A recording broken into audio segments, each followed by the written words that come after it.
चलिए आंखें बंद करते हैं।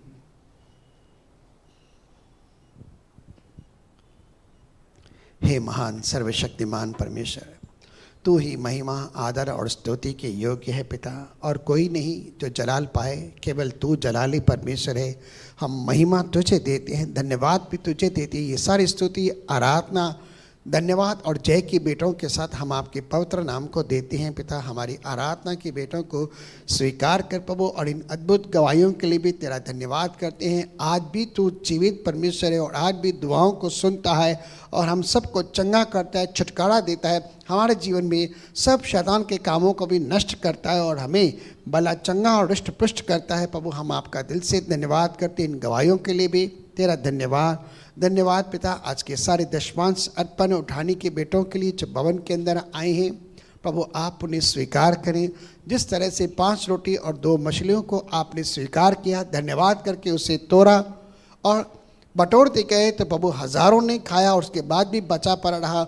आज ऐसी ही आशीष तमाम दशमांश अर्पण उठाने के बेटों के ऊपर आने दे, जिन्होंने जो कुछ भी दिया है प्रभु, चाहे उन्हें रोते हुए भी दिया हो पिता, लेकिन प्रार्थना करते हैं कि वे जय जयकार करते हुए लव नहीं पाए।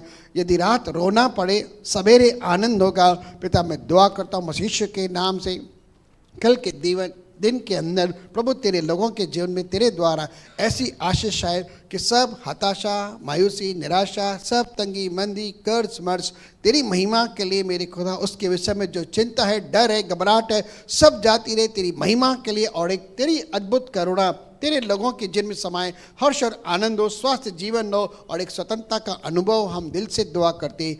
महिमा के धन के अनुसार जो मसीह में है, स्वर्गीय स्थानों से तेरे लोगों को आशीष कर और इस सभी परेशानियों से तेरे लोगों को छुटकारा देकर तू बरकतों से भर। अब होने दे पिता यीशु मसीह के नाम से। जो लोग न भी दे पाए प्रभु आप उन्हें भी आशीष करें, ताकि तेरे राज्य के अंदर बोकर तेरे द्वारा एक महान लवनी को लव सके और तेरी महिमा के लिए अपने जीवनों के अंदर हर प्रकार की भरपूरी को पाए। तेरे दास को भी आशीष कर, तेरी आत्मा सामर्थ्य से भर दे पिता, ताकि बोलने वाले वो न, लेकिन तेरी आत्मा कलीसा से बात करे और कलीसा अपने आप को तेरे आगमन के विषय में तैयार करे और भविष्य के नाम से तेरी कलीसा तेरे निकट प्रेम के अंदर निर्दोष और निष्कलंक पाई जाए। धन्यवाद करती हैं, आपके शब्द का हम स्वागत करते हैं प्रभु यीशु मसीह के पवित्र नाम से, आमीन। एक जोरदार ताली देंगे परमेश्वर के नाम की महिमा के लिए। भाई हरीश गलानी का हम परमेश्वर की वेदी पर स्वागत करते हैं।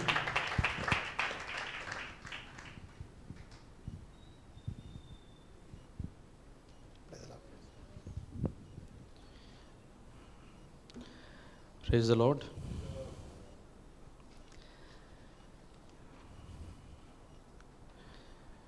हालेलुया।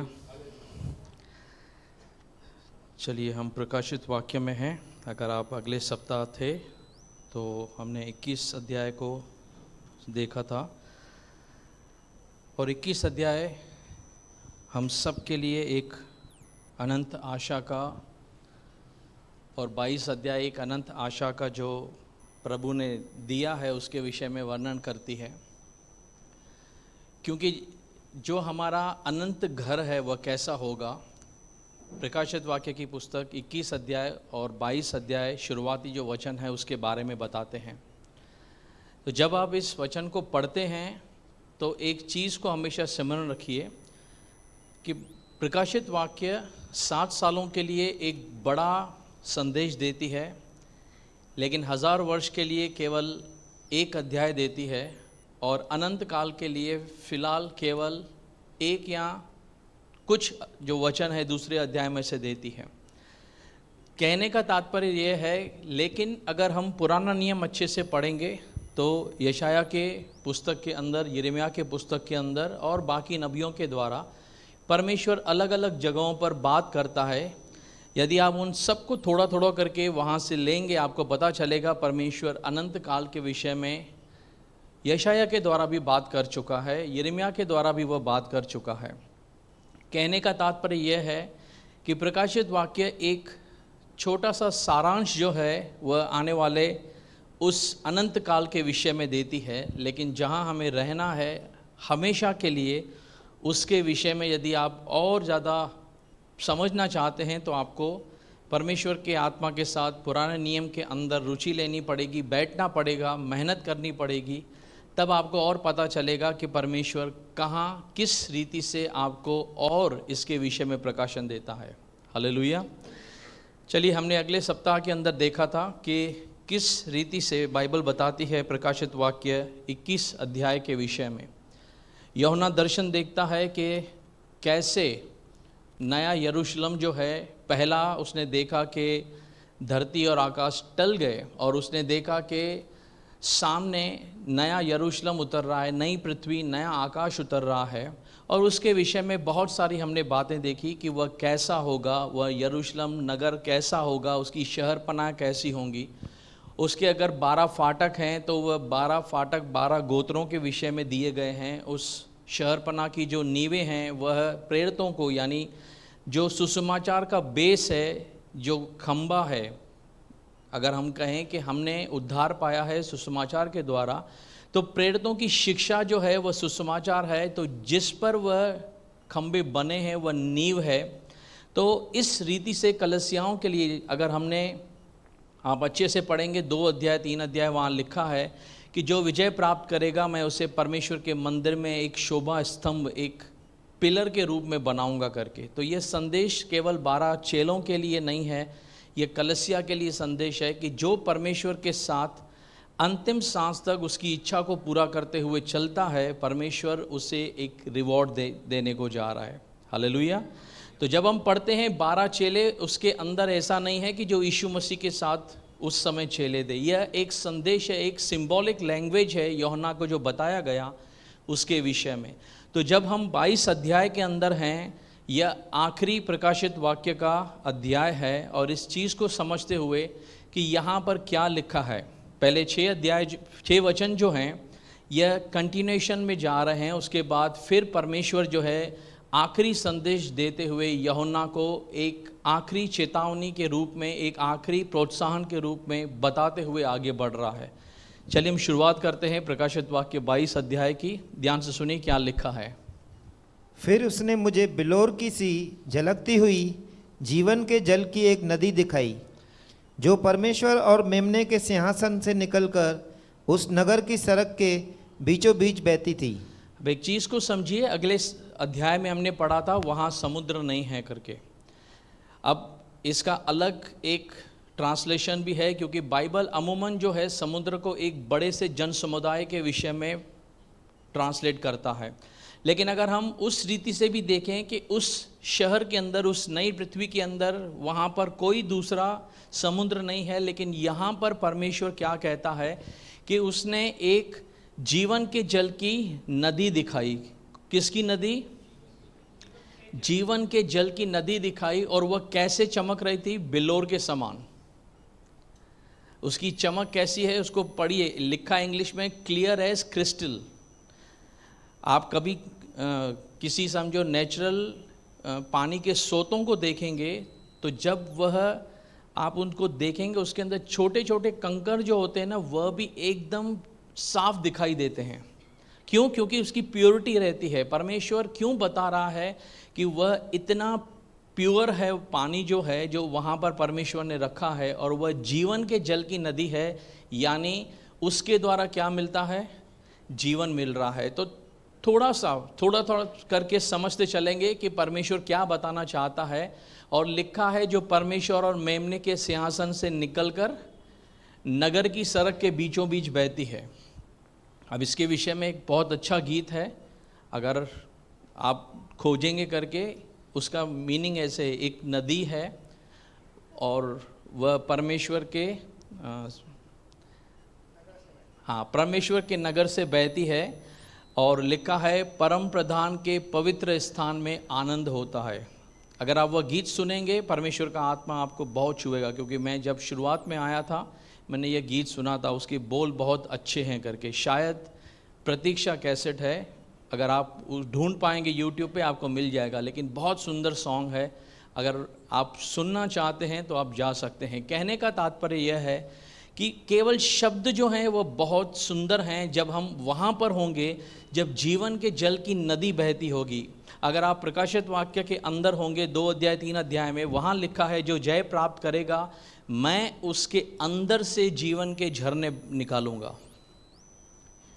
यहाँ पर परमेश्वर जो है वह सोता जो है, वह झरना जो है, वह जो नदी है, इस नगर को बताते हुए रिप्रेजेंट कर रहा है कि वहाँ जीवन ही जीवन है और ऐसा पानी साफ है करके। आगे, और नदी के इस पार और उस पार जीवन का पेड़ था, उसमें 12 प्रकार के फल लगते थे और वह हर महीने फलता था, और उस पेड़ के पत्तों से जाति जाति के लोग चंगे होते थे। अब इस वचन को थोड़ा सा समझते हैं, क्या लिखा है। नदी के इस पार और उस पार क्या है? जीवन का पेड़ था। जब मैं इस चीज़ को पढ़ रहा था तब मैं यही सोच रहा था करके कि प्रभु, जब आदम के समय तूने 2 वृक्ष बनाए थे, एक भले और बुरे ज्ञान का और दूसरा जीवन के वृक्ष का, लेकिन जब परमेश्वर ने उसको आज्ञा दी थी कि तू भले और बुरे ज्ञान के वृक्ष को कभी मत खाना, लेकिन जब उसने आज्ञा का उल्लंघन किया तब परमेश्वर ने उसके जीवन के अंदर जो भी न्याय प्रकट किया, उसके बाद उसको अदन की वाटिका से निकाल दिया, क्योंकि वहाँ लिखा है कहीं ऐसा ना हो कि वह जीवन के पेड़ के फल में से खा ले और ऐसी दशा में बना रहे। समझ रहे हैं? वहाँ पर वह पेड़ था। अब यहाँ लिखा है करके कि उसको दिखाई दिया कि नदी के इस तीर और उस तीर पर क्या है? जीवन का पेड़ है। अब क्या लिखा है उसमें? 12 प्रकार के फल लगते हैं। यानी ऐसे समझ लीजिए कि 12 महीने हैं, 12 मौसम में 12 फल आ रहे हैं, यानी हर महीने में अलग अलग फल वह ला रहा है। क्यों ऐसा हो रहा है? उसे जीवन का पेड़ कहा जा रहा है, पहली बात, और उसके अंदर 12 फल आ रहे हैं। क्यों? कुछ तो रीज़न होना चाहिए। क्या बताइए? 12 चेले थे। देखिए, एक चीज़ बाइबल में लिखा है, जब हम बाइबल को पढ़ते हैं वहाँ लिखा है कि जो परमेश्वर की आज्ञाओं को मानते हैं वह ऐसे पेड़ के समान होंगे, या जो परमेश्वर पे भरोसा रखते हैं मानो उनके जीवन एक से पेड़ के समान होंगे जो नदी के तट पर लगाया गया है। चाहे बारिश हो या ना हो, चाहे बाहर गर्मी पड़े, लेकिन उसके बावजूद भी उनके अंदर हरियाली बनी रहेगी। क्यों? क्योंकि वे कहाँ लगाए गए हैं? नदी के तीर पर। मैं समझता हूँ यिर्मयाह के शायद 17 अध्याय में यह लिखा है, जो परमेश्वर पे भरोसा रखते हैं उसके जीवन के विषय में लिखा गया। हो सकता है वचन का रेफरेंस यहाँ हो, लेकिन मेन कारण क्या है? इसमें 12 फल लग रहे हैं क्योंकि यह जीवन के नदी के पास में लगाए गए हैं, इसीलिए यह जीवन का पेड़ है। तो सोचिए इसका जो फल होगा वह कैसा होगा। हालेलुया। जब आप नेट पे सर्च करेंगे आपको पता चलेगा इज़राइल के अंदर बहुत अच्छी क्वालिटी के फ्रूट्स मिलते हैं। क्यों? क्योंकि वहाँ के जो पानी है, ज़मीन है, वह बहुत सुंदर और बहुत अच्छी क्वालिटी के फ्रूट्स को पैदा करती है। अगर आप कश्मीर चले जाएं, वहाँ पर जो आपको सेब की क्वालिटी मिलेगी वो अलग होगी, क्योंकि वह उस एरिया के हिसाब से प्योर रहते हैं। जब ज़मीन पे इस तरीके से फल आते हैं, सोचिए परमेश्वर ने जो पेड़ लगाया है वहाँ पर जो फल आएगा उसकी क्वालिटी कैसी होगी। आप इमेजिन कीजिए ज़रा, परमेश्वर कहता है वह किस क्वालिटी का पेड़ होगा, वह कैसे फल से भरा हुआ होगा। आगे लिखा है उस पेड़ के पत्तों से जाति जाति के लोग क्या होते हैं? क्या होते हैं? लेकिन जब हम अगले अध्याय में थे, 21 अध्याय में शायद 3 या 4 वचन था, वहाँ लिखा है उसके बाद मृत्यु न होगी, उसके बाद पीड़ा न होगी, उसके बाद कष्ट न होगा।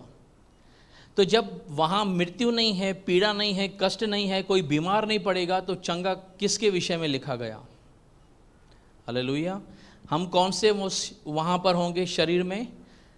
जो महिमा वाला शरीर होगा। ऐसा शरीर नहीं होगा, नया शरीर होगा। जब यीशु मसीह से सवाल किया गया करके कि स्वर्ग के अंदर जी उठने के बाद में अगर एक बड़ा भाई मर गया, उसके पत्नी को छोटे भाई के साथ ब्याह कर दिया गया, फिर वह दूसरा भी मर गया, तीसरे के साथ उसका ब्याह किया गया, तीसरा भी मर गया, ऐसे करके वह जो पांचवा भाई था उसके साथ उसका विवाह किया गया। तो जब पुनरुत्थान होगा वह किसकी पत्नी गिनी जाएगी?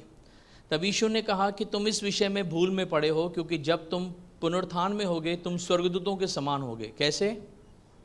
यानी वह देह कैसी होगी?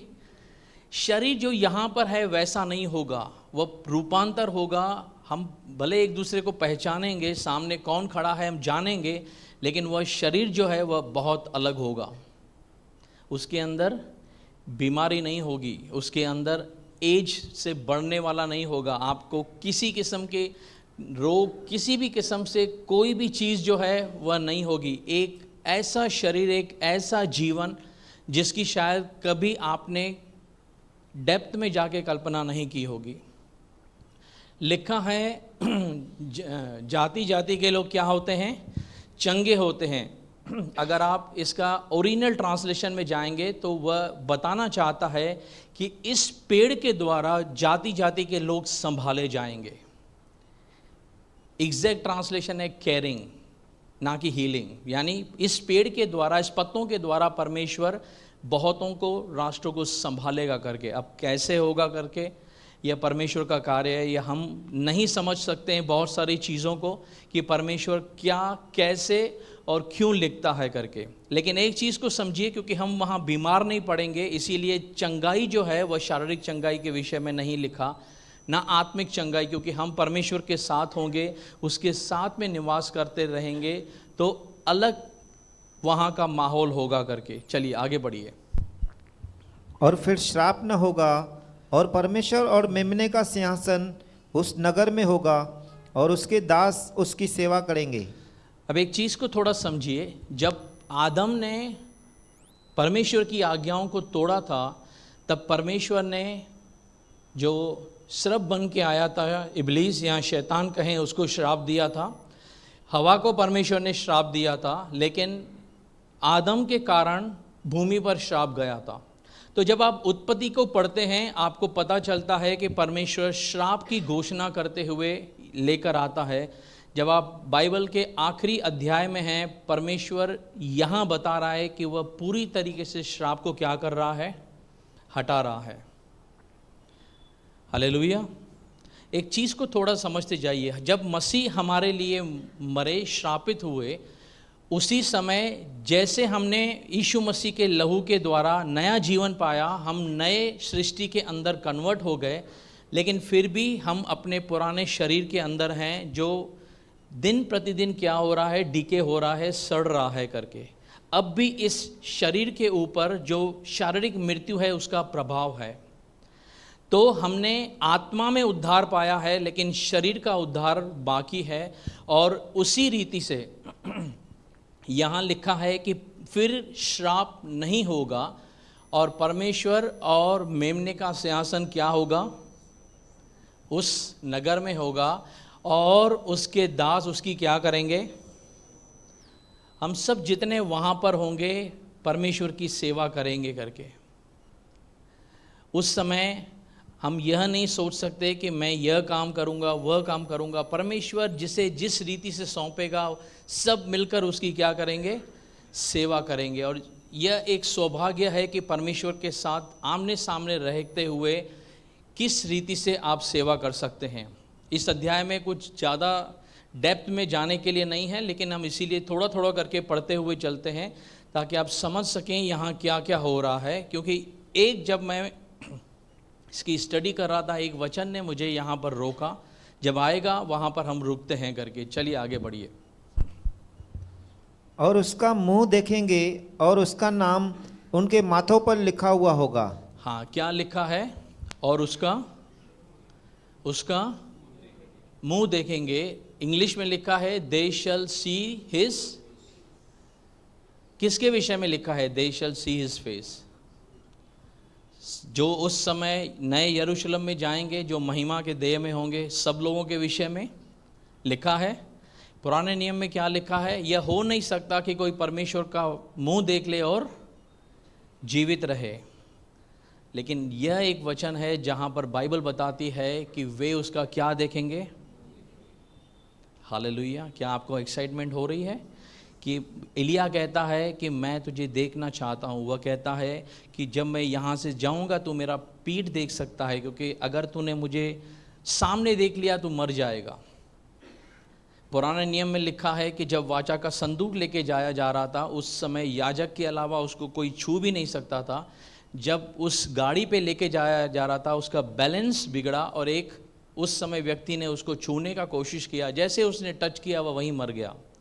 क्योंकि बाइबल बताती है कि परमेश्वर किसी भी अशुद्ध वस्तु को अपने पास नहीं लाने देता। हम सब जब मसीह के द्वारा, यीशु के द्वारा याजक बने, तब बीच का पर्दा, जब यीशु मसीह मरा था बीच का पर्दा फट गया था और मनुष्य के साथ परमेश्वर का जो संबंध है वह स्थापित हुआ। लेकिन उसके बावजूद आज तक जो है पुराना नियम जो कहता है कि हम उसका मुंह नहीं देख सकते, लेकिन यहाँ यह वचन कहता है कि जब हम उस नई सृष्टि में होंगे वहाँ पर वे लोग उसका क्या देख सकेंगे। हालेलुया। इस वचन ने मुझे बहुत एक्साइट किया करके कि परमेश्वर तू किस रीति से, क्योंकि हम गीत गाते हैं करके कि तू सुंदर है। प्रकाशित वाक्य का पहला अध्याय बताता है कि उसके चेहरे पे सूर्य के समान तेज है। कैसा तेज है? लेकिन हम उसका चेहरा नहीं देख सकते हैं, क्योंकि अभी वह जो दृष्टांत है वह ज़मीन के ऊपर जब यूहन्ना दर्शन देख रहा था, जब तक अब तक ना तो 7 साल शुरू हुए हैं ना 1000 वर्ष पूरे हुए हैं, उसके पहले का वह दर्शन है। लेकिन जब नई सृष्टि के अंदर, नए स्वर्ग के अंदर चलेंगे, उस समय परमेश्वर का हम मुंह देख सकेंगे।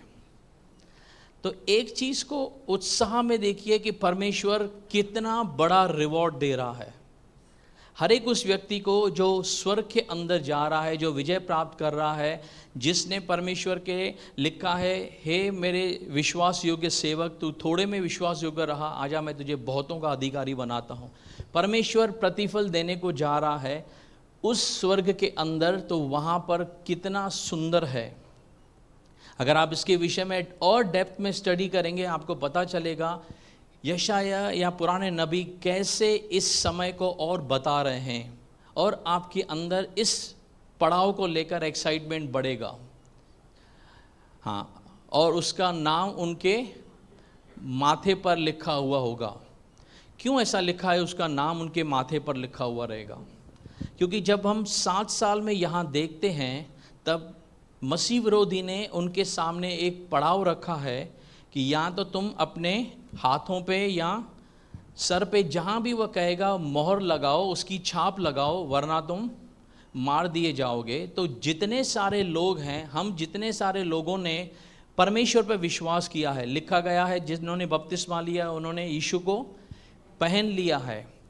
तो जब हम यीशु मसीह के साथ पुनरुत्थानित होंगे, हम उस मसीह के समान, लिखा गया है, स्वर्ग के वारिस होंगे।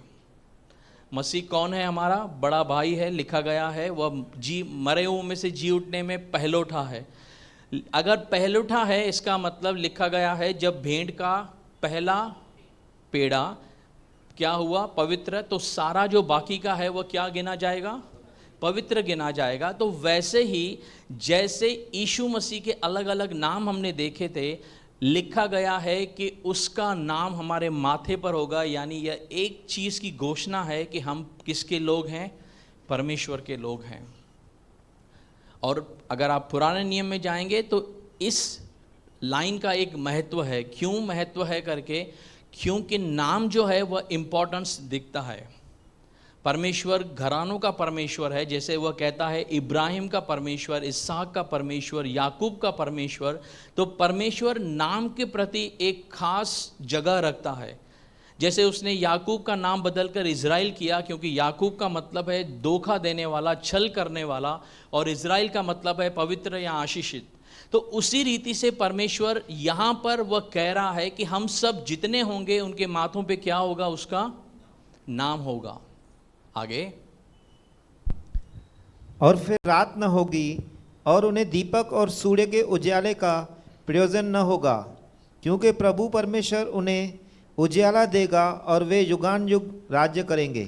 अब जब आप उत्पत्ति में जाते हैं तब आपको पता चलता है कि परमेश्वर ने आकाश को बनाया, पृथ्वी को बनाया। अलग अलग दिनों पर जब आप देखेंगे वहाँ लिखा है उसने दिन को रात से क्या किया, अलग किया। दिन को प्रभुता करने के लिए सूर्य को बनाया, रात को प्रभुता करने के लिए चंद्रमा को बनाया। परमेश्वर ने क्या कहा, पहले रात हुई फिर दिन हुआ, ऐसे वह दिन समाप्त हुआ। लेकिन जब हम नई सृष्टि के अंदर हैं, बाइबल यहाँ बताती है कि वहाँ रात नहीं है। इसका मतलब क्या? रात कब होती है? जब सूर्य अस्त हो जाता है, बराबर। लेकिन नए यरूशलेम का तेज कौन है? परमेश्वर खुद है और वह कभी अस्त नहीं हो सकता, इसीलिए वहाँ पर अंधकार नहीं है। वहाँ पर इसका स्पिरिचुअल मीनिंग यही है कि वहाँ पूरी तरीके से उजियाला किस चीज़ को प्रकट करता है। अगर अंधकार जो है वह किसी न किसी तरीके से, जितने बाइबल कहती है तुम्हारे कार्य क्या है, अंधकार के हैं, गुप्त में हैं, लेकिन जो प्रकट में है वह क्या है? दोनों में डिफरेंस किया गया है। लाइट जो है वह परमेश्वर को दर्शाती है। लिखा गया है कि यीशु ने कहा मैं संसार की क्या हूँ? ज्योति हूँ। तुम संसार के क्या हो? रोशनी हो, ज्योति हो। तो ज्योति जो है वह एक ब्लेसिंग्स को प्रकट करती है, वहाँ रात नहीं है। इस चीज़ को समझिए, क्या क्या वहाँ है। उन्हें दीपक और सूर्य के उजियाले की आवश्यकता नहीं है। ऐसी पृथ्वी पर जगह हैं जहाँ पर सूरज की रोशनी बहुत कम पहुँचती है। उसके बाद जैसे यहाँ लाइट्स जल रही हैं, रोशनी है। आधुनिक समाज के अंदर यहाँ पहले जब आज से 25-30-50 साल पहले जाएंगे तो लोग घरों के अंदर छोटी छोटी बत्तियाँ जलाते थे रोशनी के लिए। यहाँ पर किसी तरीके से कोई अंधकार नहीं, ना सूर्य की आवश्यकता है, ना चंद्रमा की आवश्यकता है, ना ही किसी और रोशनी की आवश्यकता है, क्योंकि परमेश्वर का तेज उस नगर को क्या कर रहा है? रोशन कर रहा है। आगे पढ़िए। फिर उसने मुझसे कहा, ये बातें विश्वास के योग्य और सत्य है, और प्रभु ने जो भविष्यवक्ताओं की आत्मा का परमेश्वर है अपने स्वर्गदूत को इसीलिए भेजा कि अपने दासों को वे बातें जिनका शीघ्र पूरा होना अवश्य है दिखाए। अब यहाँ पर जब आप पहुँचते हैं, लिखा गया है कि ये बातें विश्वास योग्य हैं, सत्य हैं। जितना यूहन्ना को परमेश्वर ने बताया दर्शनों के रूप में, चिन्हों के रूप में, जो जो उसको दिखाते गया, वह सब कुछ उसको बताया गया कि जो इस समय तुझे दिखाई देता है, जो वर्तमान में समय चल रहा है और आने वाली घटनाओं को उसको लिखने के लिए कहा गया। जितना सारा यूहन्ना को दर्शन मिला, इन सब के विषय में बाइबल बताती है कि जो कुछ यहाँ लिखा है वह विश्वास योग्य है और सत्य है। और प्रभु जो भविष्यद्वक्ताओं की आत्मा का परमेश्वर है, क्यों वह संबोधित करता है कि जितने सारे नबी उसने भेजे हैं, क्योंकि जब वह यरूशलेम को संबोधित करता है वह कहता है, हे यरूशलेम, हे यरूशलेम, मैंने तेरे पास नबियों को भेजा लेकिन तूने उन सबको क्या किया? मार डाला। वह क्यों कहता है कि नबियों की आत्माओं का? क्योंकि वे उसकी ओर से भेजे गए थे। नबी बहुत सारे हैं, लेकिन वह कहता है कि मैंने तेरे पास उनको भेजा लेकिन तूने उनको मार दिया। तो चीज़ों को समझिए। परमेश्वर कहता है कि जो नबी हैं वे उसके क्या हैं? संदेशवाहक हैं। जैसे जिब्राइल का काम क्या है? वह क्या है? संदेशवाहक है। जब दानियल प्रार्थना कर रहा था तब उसके पास संदेश देने के लिए आया। जब मरियम को परमेश्वर अभिवादन देता है तब जिब्राइल उसके सामने प्रकट होता है। वह कहता है, मैं जिब्राइल हूँ जो परमेश्वर की उपस्थिति में खड़ा रहता हूँ। उसी रीति से परमेश्वर अपनी आत्मा के द्वारा, अपने भविष्यद्वक्ताओं के द्वारा बातें करता है। वह परमेश्वर है और वह अपनी चीज़ों को आत्मा के द्वारा, वचन के द्वारा, नबियों के द्वारा प्रकट करता आया है। लिखा है कि वह भविष्यद्वक्ताओं की आत्मा का परमेश्वर है। अपने स्वर्गदूत को इसीलिए भेजा कि अपने दासों को वे बातें जिनका शीघ्र पूरा होना है, अवश्य है, दिखाए। यानी किस दूत के विषय में लिखता है? जो आकर यूहन्ना को यह सब दर्शन की बातें बता रहा था। वह जिसके सामने यूहन्ना दंडवत करने के लिए गिरा था, वह उसके पास इसके लिए भेजा गया ताकि आने वाले समय के अंदर जो कुछ घटने वाला है वह कलीसियाओं के पास संदेश भेजा जाए, जिनका शीघ्र पूरा होना क्या है, अवश्य है। अगर आप पहले अध्याय में आएंगे, यह सेम चीज़ परमेश्वर ने वहाँ प्रकट की है।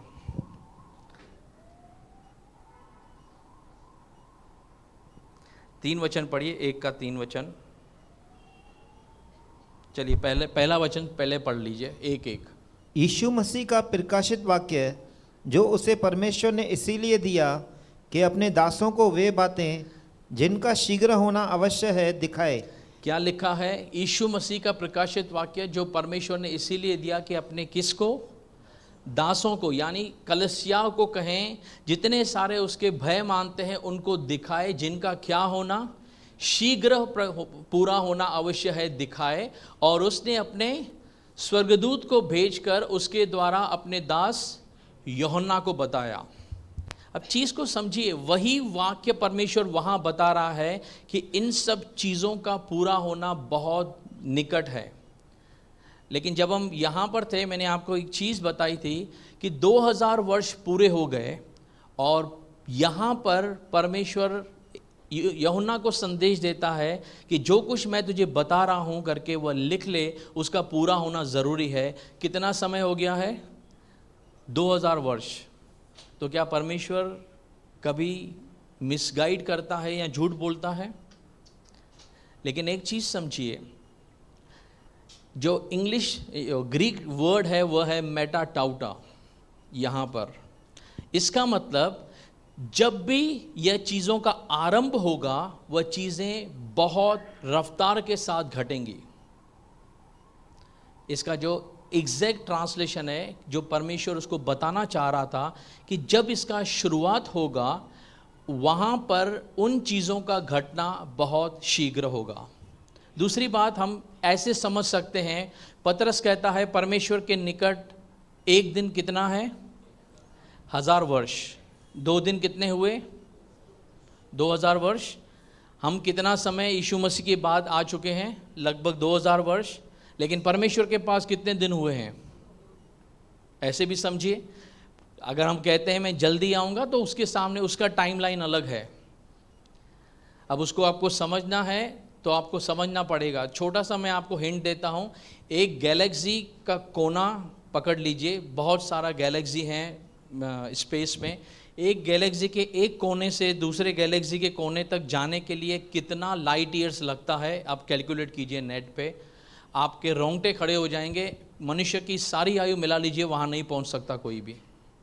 अगर आदम भी जीवित होता तो आज तक वहाँ नहीं पहुँचता, और परमेश्वर उसको संभालता है।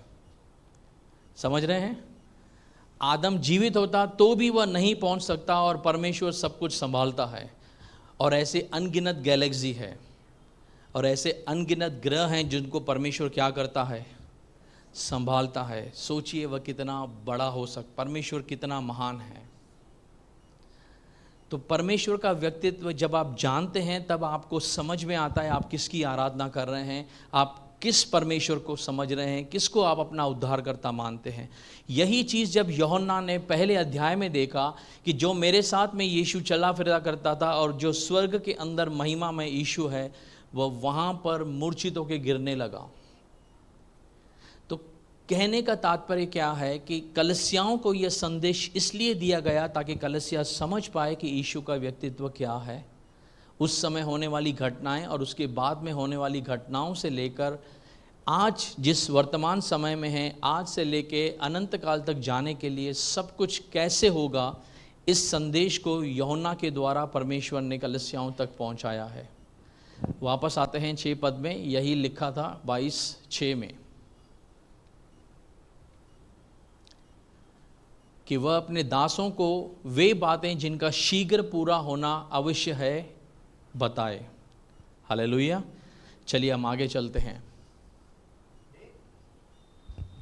देख मैं शीघ्र आने वाला हूँ, धन्य है वह जो इस पुस्तक की भविष्यवाणी की बातें मानता है।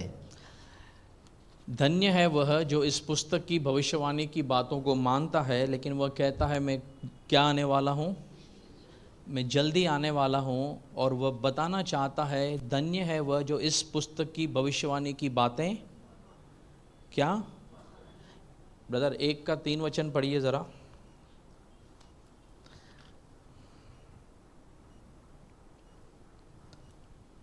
पढ़िए। धन्य है वह जो इस भविष्यवाणी के वचन को पढ़ता है। कौन धन्य है जो इस भविष्यवाणी यानी जो प्रकाशित वाक्य को अगर आप पढ़ रहे हैं आप धन्य हैं। और वे जो सुनते हैं, जो सुन रहा है वह धन्य है। और इसमें लिखी हुई बातों को मानते हैं, हाँ, क्योंकि समय निकट आया है। अगर जो उसमें लिखा है वह भी मानते हैं तो क्या है आप, यानी कैटेगरी ऐसा नहीं है, सुनने वाला भी आशीषित है, पढ़ने वाला भी आशीषित है, मानने वाला आशीषित है। लेकिन एक चीज़ को समझिए, वापस आइए ब्रदर जहां हमने छोड़ा, 7 वचन, यहां क्या लिखा है पढ़िए। धन्य है वह जो इस पुस्तक की भविष्यवाणी की बातें मानता है। वहां क्या लिखा था, सुनता है, पढ़ता है। यहां क्या लिखा है, लास्ट लाइन लिखी है, परमेश्वर ने 2 चीज़ें वहाँ से हटा दी। क्यों? क्योंकि जब आप इस शारीरिक जीवन में हैं, जब आप परमेश्वर के इस अभिप्राय को यहाँ पृथ्वी पर रहते हुए सुनते हैं, पढ़ते हैं, आप इस पृथ्वी के जीवन में क्या हैं, आशीषित हैं। लेकिन जब हम 21 और 22 अध्याय के अंदर हैं, परमेश्वर वहाँ नई सृष्टि के विषय में बातें करता है, तब परमेश्वर एक चीज़ आपको समझाना चाहता है कि जब आप शुरुआत किए, परमेश्वर आपको थोड़ा थोड़ा लेकर ये पूरे जर्नी से लेकर गया, इसीलिए ताकि आप परमेश्वर के अभिप्राय को समझ सकें।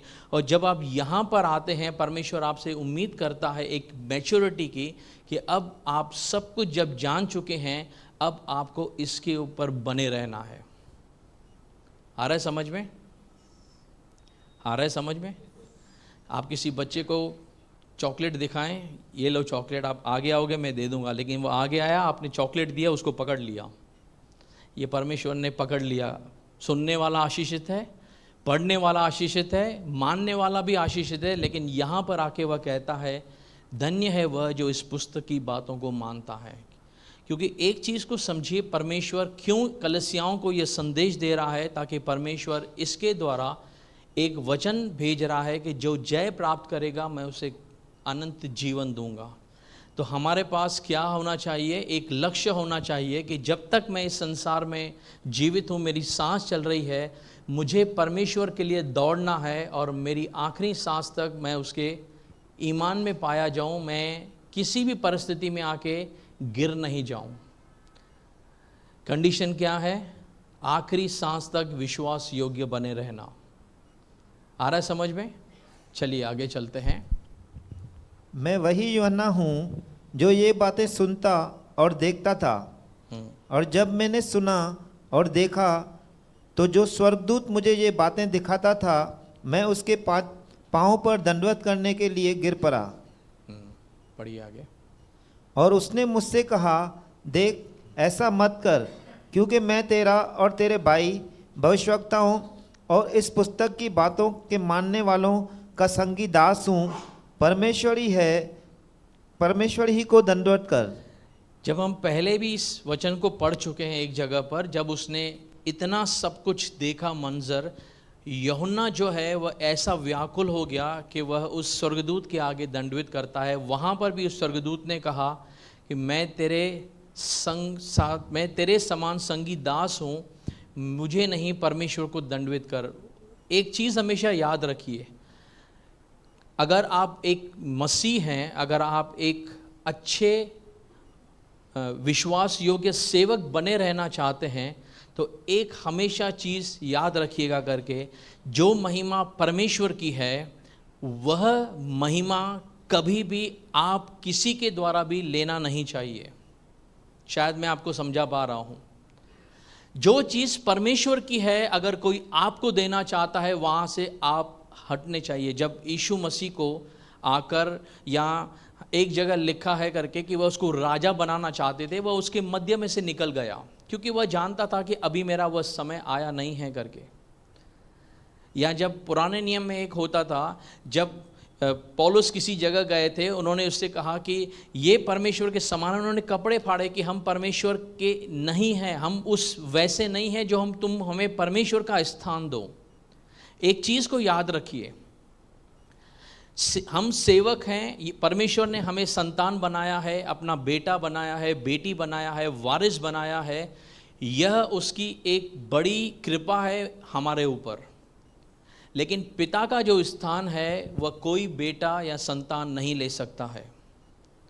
तो किसी भी समय अगर मान लीजिए आने वाले भविष्य के अंदर परमेश्वर आपको किसी और ऊंचे स्थान पे लेके जाता है, आप एक बड़े वक्ता बनते हैं या एक बड़े से आराधक बनते हैं, और उस समय लोग आपको वह स्थान आके देना चाहते हैं जो परमेश्वर का है, तो उस समय आपको यह वचन याद रखना है कि जब उस दूत के सामने यूहन्ना दंडवत करता है, उसने कहा जो परमेश्वर का है वह केवल परमेश्वर को जाना चाहिए। हालेलुया। एक अच्छा सेवक जो है वह अपने आने वाले पीछे से सेवक के लिए सही रास्ता बनाता है। मैंने आपको उदाहरण दिया था, जब आप जंगल में जाएंगे तो वहाँ पर कुछ ऐसे मार्किंग की होती है, जो भटक जाते हैं वे आने वाले पीछे लोगों के लिए एक मार्गदर्शक बनते हैं, ताकि वहाँ से उनको पता चले कि वे सब रास्ते भटकने के बाद इस रास्ते से आगे गए तो वे आने वाले पीछे लोगों के लिए एक चिन्ह छोड़ के जाते हैं कि तुम इस रास्ते से आगे बढ़ना। हालेलुया। तो कहने का तात्पर्य क्या है, आप हो, मैं हूँ, या कोई भी प्रभु से बड़े में बड़ा दास जो रह चुका है, पौलुस लिख लीजिए, पतरस गिनती कर लीजिए, जितने सारे आपको नाम याद हैं करके इस समय के अंदर, मान लीजिए आप किसी बड़े से मीटिंग में जाते हैं, वहाँ पर कोई बड़ा सा वक्ता आपको मिलता है, आप उसके साथ में मिलते हैं, लेकिन वहाँ पर चूक से भी आप वह स्थान या वह महिमा उसको नहीं देना चाहिए जो परमेश्वर की महिमा है। मैं ऐसा नहीं कहता कि आप उसको आदर नहीं दो, आप उसको आदर दे सकते हैं, लेकिन वह स्थान नहीं दे सकते जो परमेश्वर का है। वह आपको तय करना पड़ेगा कि आप कौन से उसको अभिवादन दे रहे हैं। क्या आप परमेश्वर को जितना देते हैं उससे अधिक दे रहे हैं, या आप परमेश्वर के समान उसको दे रहे हैं। एक चीज़ याद रखिए, सेवक कौन है? सेवक कौन है? मालिक कहें और सेवक कहें, दोनों में डिफरेंस क्या है? सेम है दोनों। मालिक हमेशा मालिक रहेगा, लेकिन परमेश्वर ने हमें दास नहीं अपनी संतान बनाया है। जब आप इस छोटी सी चीज़ को समझ जाएंगे कि हमारी एक्चुअली में जो एग्जिस्टेंस है वह क्या था और परमेश्वर ने हमें क्या बनाया है, तब आप परमेश्वर की आराधना उस अभिप्राय से करते हैं। जब आप यहाँ खड़े रहते हैं, जब आप घर में रहते हैं, 2 दिन पहले मैं किसी भाई के साथ बात कर रहा था, उन्होंने कहा कि मैं उठते बैठते परमेश्वर का धन्यवाद करना चाहिए, हमने सीखा है धन्यवाद करते हैं, लेकिन मैं कैसे परमेश्वर का धन्यवाद करता हूँ मैं आपको बताता हूँ। आप फॉर्मेलिटी के लिए थैंक यू लॉर्ड बोलते हैं, उससे अच्छा है जब आप आपके जीवन में जिस दिन से आप मसीह में आए आज के दिन तक छोटी छोटी चीज़ों को याद कीजिए परमेश्वर ने क्या किया है। छोटी छोटी चीज़ों को, कभी आपके पास थोड़ा सा समय है, बैठे रहिए, याद कीजिए परमेश्वर ने क्या क्या मेरे जीवन में किया है।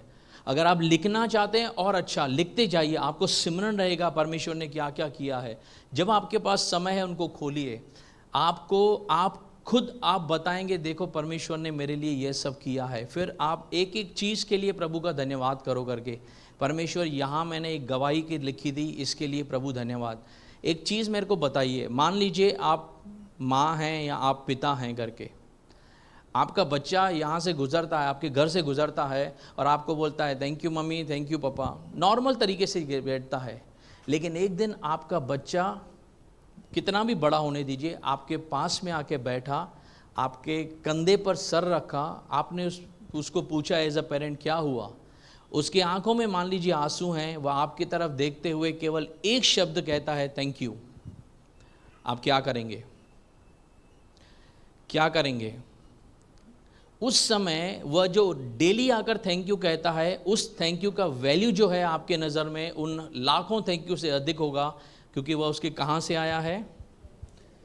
एक चीज़ समझिए, परमेश्वर को हम चाहिए, लेकिन परमेश्वर को हमारा हृदय चाहिए। आप अपने हृदय से जो परमेश्वर को देते हैं वह स्थान किसी को मत दीजिए, और जब आप अपने हृदय के अंदर जो परमेश्वर को स्थान देते हैं, वही स्थान परमेश्वर आपको ऊंचे स्थानों में कन्वर्ट करता है। तो याद रखिए, मेरा परमेश्वर मेरा पिता है, और मेरे पिता को सिंप्लिसिटी चाहिए और उसको केवल हृदय का बलिदान चाहिए। Yes Lord, thank you. तो जब आज के बाद आप अपनी प्रार्थनाओं में बैठते हैं, जब भी आप बैठते हैं, एक चीज़ को याद रखिए, परमेश्वर को मुख खोल के केवल थैंक यू नहीं, लेकिन हृदय में सोच के बोलिए, प्रभु तूने बहुत कुछ किया है। मेरे जीवन की गवाही है कि अगर यीशु नहीं होता तो मैं दुनिया में नहीं होता। तो यह मैं आपके सामने ऐसा बोलता हूँ, लेकिन जब मैं उसको उस अभिवादन से बोलता हूँ, मैं सिमरण करता हूँ परमेश्वर ने मुझे कब और कैसे संभाला है। हालेलुया। क्योंकि परमेश्वर जो है वह हर एक के जीवन में कितनी गहराई रखता है, यह वही व्यक्ति जान सकता है। मैं आपके जीवन को लेकर धन्यवाद नहीं कर सकता, आप मेरे जीवन को लेकर बाहरी रूप से कर सकते हैं, लेकिन वह हृदय का भाव जो है वह आप महसूस करेंगे, तभी आप उसके सामने वह धन्यवाद की भेंटें दे सकेंगे। तो जब हम इस प्रकाशित वाक्य के आखिरी पड़ाव में हैं, एक चीज़ याद रखिए, परमेश्वर का जो है वह परमेश्वर को हमेशा होना चाहिए, वह किसी भी मनुष्य को या किसी भी चीज़ के प्रति नहीं जाना चाहिए। एक लक्ष्य रखिए अपने जीवन के अंदर। लिखा गया है, परमेश्वर ही को क्या कर, दंडवत कर। आगे चलिए। फिर उसने मुझसे कहा, इस पुस्तक की भविष्यवाणी की बातों को बंद मत कर, क्योंकि समय निकट है। उसने क्या कहा? इस पुस्तक की भविष्यवाणियों को बंद मत कर। लिखा है, and he said unto me seal not, यानी मोहर बंद मत रख, इसको खुले रहने दे। अगर आप इसका कंपैरिजन करेंगे दानियल के साथ, जब परमेश्वर दानियल से बात करता है तब दानियल को कुछ चीज़ें नहीं समझ में आती हैं। वह कहता है, वह परमेश्वर से पूछता है, तब परमेश्वर दानियल को कहता है, दानियल चला जा, क्योंकि इस पुस्तक को मोहर बंद कर, क्योंकि यह अंतिम समय के लिए रखी गई हैं और वह तू अंत में अपने निज बाग में खड़ा होगा। तब परमेश्वर कुछ चीज़ों को दानियल को मोहर बंद करने को कहता है, यूहन्ना को कहता है इनको बंद मत रख, क्योंकि समय क्या है, आ चुका है। लेकिन फिर भी मैं कहता हूँ 2000 वर्ष पहले यह संदेश दिया गया। क्यों दिया गया? ताकि कलीसिया चाहे कौन से भी पड़ाव के अंदर हो, उसे हर समय तैयार रहना है। दुल्हन को अपने दूल्हे के लिए हर समय तैयार रहना है कि उसका दूल्हा किसी भी समय आ सकता है। आगे, जो अन्याय करता है वह अन्याय ही करता रहे, और जो मलिन है वह मलिन बना रहे, और जो धर्मी है वह धर्मी बना रहे, और जो पवित्र है वह पवित्र बना रहे। अब देखिए, जब हम किसी भी चीज़ को पढ़ते हैं उसके मायने जो हैं बहुत अलग हैं। बाइबल यह नहीं कहती है या किसी को प्रोत्साहन नहीं करती है कि अगर तुम अन्याय कर रहे हो तो तुम अन्याय करने वाले ही हो, अच्छे हो, ऐसा ही बने रहो। बाइबल एक चेतावनी देती है करके, क्योंकि हम जब अंतिम समय के अंदर जी रहे हैं, परमेश्वर का आत्मा हर एक को मन फिराव का अवसर देना चाहता है। हम जब बाहर जाते हैं, गॉस्पेल देते हैं, तो लोगों को मन फिराव के लिए प्रोत्साहन देते हैं कि आप नया जीवन पाना चाहते हैं तो आप यीशु मसीह को अपना उद्धारकर्ता मानिए। लेकिन इसका मतलब यह नहीं है कि बाइबल एक किसी को खुली तरीके से अनुमति देती है, तुम अन्याय करते हो तो तुम अन्याय करते रहो। लेकिन एक चीज़ बताती है कि अगर आप बदलना नहीं चाहते हैं तो आप वैसा करते हैं तो वैसा करते रहिए। अन्याय करने वाले को अन्याय करने के लिए, जो मलिन है, जो कुटिल है, उसको वैसे। बाइबल बताती है जो धर्मी है वह क्या करे, धर्मी बना रहे। हम कैसे धर्मी बने? यीशु मसीह के लहू के द्वारा। लिखा है जो पवित्र है वह पवित्र बना रहे।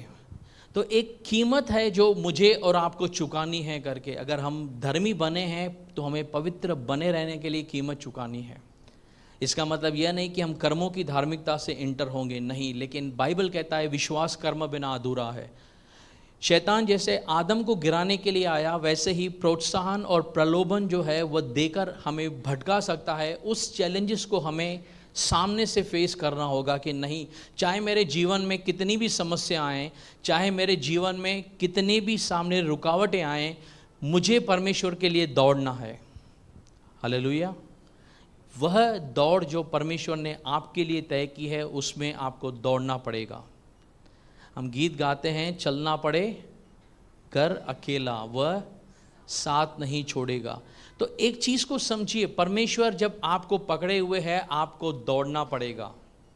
और मेरी दौड़ आपकी दौड़ दोनों सेम हो ये ज़रूरी नहीं है, या आपकी दौड़ किसी और के साथ मैच का है। आप कहेंगे मैं पौलुस के समान दौड़ना चाहता हूँ, ज़रूरी नहीं है परमेश्वर ने आपको पौलुस के समान रखा हो सकता है परमेश्वर ने किसी ऐसे चीज़ छोटे व्यक्ति के समान रखा हो जिसका शायद बाइबल में जिक्र नहीं है, लेकिन कामों को परमेश्वर देखता है।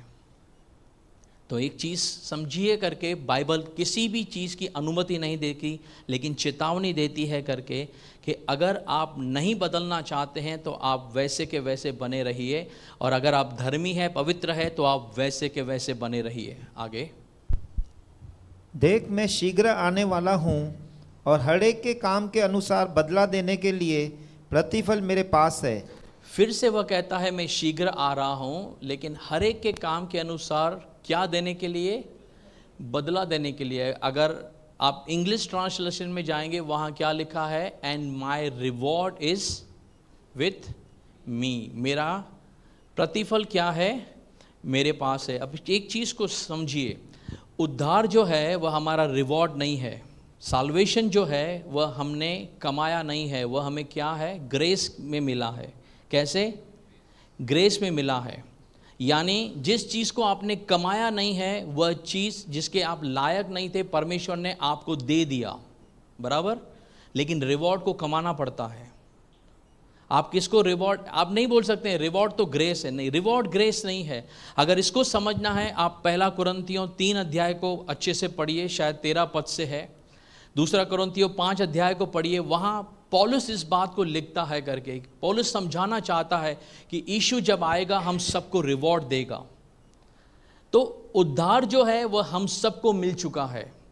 बाइबल बताती है जब हम उसके सामने होंगे, उसके बीमा सीट के सामने, जब उसके न्याय सिंहासन के सामने होंगे, हम सबका न्याय होगा। यही चीज़ जो मैंने आपको बताया, पहला कुरिन्थियों 3 अध्याय उसका 13 पद में लिखा है कि जिसके कार्य जो हैं, हर एक का कार्य कौन परखेगी? आग परखेगी। जिसके कार्य बने रहेंगे वह क्या पाएगा? पुरस्कार पाएगा। लेकिन जिसके कार्य जो जल जाएंगे, लिखा है वह हानि उठाएगा, लेकिन वह खुद बचते हुए। यानी वह स्वर्ग तो जाएगा, लेकिन शायद परमेश्वर उसके पास जो उसका रिवॉर्ड है वो उसके हाथ में नहीं होगा। इसका मतलब यह नहीं कि परमेश्वर उसको स्वर्ग नहीं लेके जा रहा है। तो चीज़ों को समझिए, रिवॉर्ड जो है वह जो हम कार्य कर रहे हैं यहाँ पर इस पृथ्वी पर परमेश्वर के लिए, या उसकी बुलाहट के लिए, या उसकी योजना के लिए, उसके कॉलिंग के हिसाब से, वह परमेश्वर आपको उन हर एक चीज़ का न्याय करेगा। आ रही ये बात समझ में? उद्धार हम सबको कैसे मिला है? अनुग्रह से मिला है। लेकिन रिवॉर्ड जो है वह हम सबको क्या करना है? कमाना है। इसका मतलब यह, मैं फिर से, हम लोग कहते हैं कर्मों के विषय में नहीं बात कर रहे हैं, लेकिन परमेश्वर अगर आपको जिस अभिप्राय से, जहाँ जिस रीति से बोलता है, आप चलते हैं, आप जा रहे हैं करके, परमेश्वर आपको दे रहा है। जब पौलुस यरूशलेम में जा रहा था, उसको पता था कि यहाँ पर मेरी मृत्यु होने वाली है, यहाँ मुझे पकड़ा जाने वाला है, लेकिन उसके बावजूद भी वह हियाव से वहाँ जाता है। वह कहता है मैंने अपनी दौड़ को पूरा किया है और अब मुझे मुकुट मिलने वाला है। मुकुट क्या है? रिवॉर्ड है। चीज़ को समझिए, यहाँ वर्ड क्या लिखा गया है कि प्रतिफल किसके पास है? परमेश्वर के पास प्रतिफल है सबको देने के लिए। आगे, मैं अल्फा और ओमेगा, पहला और पिछला, आदि और अंत हूँ। पढ़िए। धन्य वे हैं जो अपने वस्त्र धो लेते हैं, क्योंकि उन्हें जीवन के पेड़ के पास आने का अधिकार मिलेगा, और वे फाटकों से होकर नगर में प्रवेश करेंगे। धन्य है वे जो अपने वस्त्र धो लेते हैं, क्योंकि उन्हें जीवन के पेड़ के पास आने का अधिकार मिलेगा और वे फाटकों से होकर नगर में प्रवेश करेंगे। जैसे मैंने आपको बताया कि क्योंकि भले और बुरे ज्ञान का फल खाने के बाद परमेश्वर ने अदन की वाटिका से आदम को निकाल दिया था ताकि वह जीवन के पेड़ के पास न जा सके। परमेश्वर ने श्राप हटा दिया, परमेश्वर ने पिछला सब मिटा दिया। नया परमेश्वर उसे अनुमति दे रहा है कि जो अपने वस्त्र धो लेता है मैं उसे जीवन के पेड़ के पास आने का अधिकार देता हूँ। यही 2-3 अध्याय में हमने पढ़ा था कि जो जय पाएगा उसे मैं जीवन के पेड़ के फल में से खाने को दूंगा। तो चीज़ों को थोड़ा थोड़ा कनेक्ट करेंगे, आपको पता चलेगा कि परमेश्वर आपने जो यहाँ पर कार्य किया है उसका प्रोत्साहन आपको कैसे दे रहा है। आगे, पर कुत्ते और टोने और व्यभिचारी और हत्यारे और मूर्ति पूजक और हर एक झूठ का चाहने वाला और गढ़ने वाला बाहर रहेगा। अब अगर आप चीज़ को ऐसे पढ़ेंगे कुत्ते तो समझना कठिन होगा, लेकिन अगर आप पुराने ट्रांसलेशन में जाएंगे वहाँ पर यह जो शब्द है यह उन लोगों के लिए लिखा गया है जो परमेश्वर को नहीं मानते हैं या उनके उससे बाहर रहते हैं करके। जब यीशु मसीह जब इस पृथ्वी पर था, सामने था, जब एक औरत उसके पास आई और उससे कह रही थी कि मेरी बेटी बीमार है, तब यीशु कहता है कि यह ज़रूरी नहीं कि मैं बच्चों की रोटी जो है वह लिखा है कि कुत्तों के आगे डालो। इसका मतलब वह नहीं कि उसे बताना चाहता था कि या उसको कुत्ता करके संबोधित करता है, वो उसको एक श्रेणी में रख रहा है करके कि इज़राइल को अगर मैं बात कर रहा हूँ तो अन्य जातियाँ जो हैं वह उस कैटेगरी में आती। यहाँ लिखा है कि जो परमेश्वर के द्वारा उद्धार नहीं पाए हैं लोग, जो बाकी सब होंगे, और टोने, अगर आप इंग्लिश में पढ़ेंगे वहाँ लिखा है सॉर्सर्स, और अगर आप इसका ग्रीक ट्रांसलेशन में जाएंगे वहाँ वर्ड लिखा है फॉर्मिको, यानी वे लोग जो ड्रग्स भी लेते हैं या पॉइजन ऐसी दवाओं का भी सेवन करते हैं और जो उस चीज़ से ब्लैक मैजिक या तंत्र मंत्र करते हैं, या उसी कैटेगरी के अंदर रखे गए लोग हैं। तीसरा लिखा है व्यभिचारी, जो परमेश्वर के अलावा किसी की आराधना करते हैं या शरीर के द्वारा होने वाला व्यभिचार है, और हत्यारे, मूर्ति पूजक और हर एक झूठ का बोलने वाला, गढ़ने वाला कहाँ मिलेगा? बाहर मिलेगा। अब एक चीज़ को समझिए, नगर के बाहर मिलेगा इसका मतलब यह नहीं कि वे लोग उस अनंत स्वर्ग के बाहर बैठे होंगे गरीबों के समान। बाहर होने का मतलब है कि जहाँ आशीष है वहाँ से बाहर, यानी दूसरी मृत्यु नरक के अंदर होंगे। आगे पढ़िए। मुझ यीशु ने अपने स्वर्गदूत को इसीलिए भेजा कि तुम्हारे आगे कलीसियाओं के विषय में इन बातों की गवाही दे। मैं दाऊद का मूल और वंश और भोर का चमकता हुआ तारा हूँ। अब एक चीज़ को समझिए, यहाँ परमेश्वर क्या बताना चाहता है कि मुझ यीशु ने अपने स्वर्गदूत को यूहन्ना के पास इसीलिए भेजा, यानी वह फिर से एक चीज़ को बताना चाहता है कि जो यह प्रकाशित वाक्य है वह यूहन्ना का नहीं है, स्वर्गदूत के द्वारा दिया गया नहीं है। यह प्रकाशित वाक्य क्या है? यीशु मसीह का है। मैंने आपको एक चीज़ बताई थी, जॉन वेस्ली ने कहा था करके इसके विषय में, कि मुझे इसमें यीशु का प्रकाशित वाक्य नहीं दिखता, लेकिन जब आप उस लेंसेस से देखते हैं जो पवित्र आत्मा के द्वारा है, आपको जगह जगह पर यीशु की महिमा प्रकाशित वाक्य के द्वारा दिखती है कि क्यों वह यीशु मसीह का प्रकाशित वाक्य है, क्यों वहाँ पर वह डिक्लेयर करता है कि मैं जो हूँ वह अल्फ़ा हूँ, ओमेगा हूँ, मैं शुरुआत हूँ, मैं ही अंत हूँ करके। एक चीज़ हमेशा याद रखिए, यहाँ लिखा है उसने स्वर्गदूत को भेजा कि तुम्हारे आगे कलीसियाओं के विषय में इन बातों की क्या दे? गवाही दे। जब आपके पास एक लेटर आता है, बैंक से आता है या किसी एक खास व्यक्ति से आता है, आपको पता है उसका इम्पोर्टेंस क्या है, तो आप उसको प्रायोरिटी पे खोलते हो पढ़ने के लिए। नहीं, मुझे ये पढ़ना है। प्रकाशित वाक्य जो है वह किसके द्वारा भेजा गया है? यीशु मसीह के द्वारा। तो इसके अंदर जो लिखी हुई बातें हैं ये आपके लाइफ के अंदर प्रायोरिटी होना चाहिए। आ रहा है समझ में? यही एक चीज़ था जिसके कारण परमेश्वर ने यह बर्डन दिया था करके। मैंने आपको पहले सभा में बोला था करके कि मेरा अभिप्राय प्रकाशित वाक्य को लेने का एक ही है करके, कि मुझे परमेश्वर ने कहा कि मैं चाहता हूँ कि जब कोई व्यक्ति मेरे सामने खड़ा हो तब कोई मेरे ऊपर उंगली ना उठा सके कि शायद हम अगर इस बात को पहले जानते तो हम लापरवाही नहीं बरतते। और मैं चाहता हूँ, मैंने प्रभु से कहा, प्रभु की इसकी शिक्षाएं गहरी हैं, कलीसिया इतनी तैयार नहीं है। तब परमेश्वर ने एक चीज़ कहा, जिसके लिए मैं तुझे भेजता हूँ तू अपना काम कर। परमेश्वर आपके सामने यह क्यों भेज रहा है, मेरे सामने यह क्यों भेज रहा है, ताकि कल अगर हम इन बातों को अनसुनी करें, उस बोर्ड को कि आगे मोड़ है, अपनी रफ्तार को धीमा कीजिए। अगर आप नहीं सुनते हैं, कुछ घटना घटती है, परमेश्वर कहेगा मैंने आपको वार्निंग दिया था। एक चीज़ को समझिए, परमेश्वर वार्निंग दे रहा है, इसका मतलब यह नहीं कि प्रभु ने आपको छोड़ दिया है, लेकिन गलत रास्ते पर जाने से परमेश्वर हर एक को बचाने की रखता है। हालेलुया। वह इसीलिए इन बातों की गवाही देता है, भेजता है, क्योंकि वह कहता है मैं दाऊद का मूल और वंश और कौन हूँ, भोर का। अगर आप यशाया का 14 अध्याय उसका 12 वचन पढ़ेंगे, वहाँ लिखा है, हे भोर के चमकने वाले तारे, तू कैसा गिराया गया। वहाँ जो भोर का चमकता हुआ तारा संबोधित किया गया है, वह इब्लीस को और शैतान को किया गया है। यहाँ यीशु कहता है कौन है भोर का चमकता हुआ तारा, वह खुद को कहता है। हालेलुया। एक चीज़ को समझिए, जब भी आप कहीं पर कुछ पढ़ते हैं, उसको कनेक्टिविटी कैसे करना है, कैसे समझना है, उसकी गहराई को समझिए। कल को कोई वहाँ पढ़ेंगे, बोलेंगे वहाँ लिखा है शैतान के विषय में, यहाँ लिखता है भोर का चमकते हुआ तारा मैं हूँ, तो ये शैतान हुआ। यीशु अपने आप को संबोधित करता है कि मैं कौन हूँ, भोर का चमकता हुआ तारा, यानी मैं, जैसे वह तारा चमकता है, रोशनी आ जाती है, वैसे ही मैं जीवन हूँ, मैं रोशनी हूँ।